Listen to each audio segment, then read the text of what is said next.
ចុះដល់ពន្យល់សពខ្ញុំឲ្យឆ្លើយសមរម្យខ្ញុំនឹងពិសីអ្នកណាស្លៀកវែងអ្នកណាស្លៀកខ្លីថ្ងៃចូលឆ្នាំថ្មីទៅវត្តទៅវាប្រុសប្រុសស្លៀកវែងខោជើងអូសដីស្រីស្រីស្លៀកខើចបញ្ចើចនេត្រាបញ្ចេញគល់ផ្លូវនៅមុខតាតាអើវាលធ្លាក់ស្មាសាច់ថ្លាសខ្ចី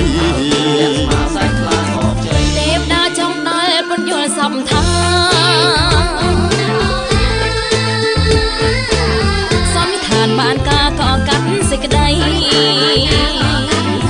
រឿងនេះមិនខំបាប្រស្លៀកខ្លីពីបាបភ្នែកស្រីនិងភ្នែកទេវតា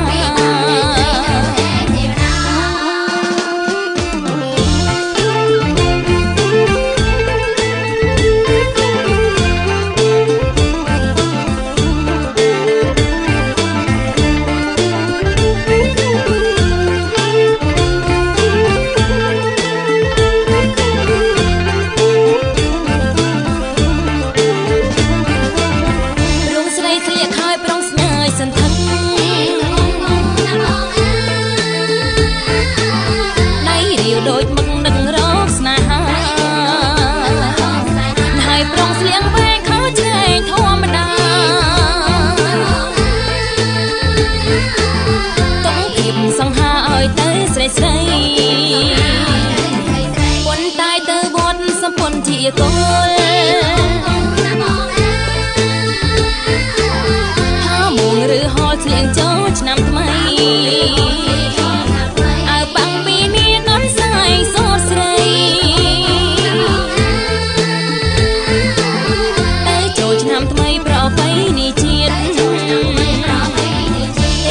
ចុះដល់ពន្យល់សពយើ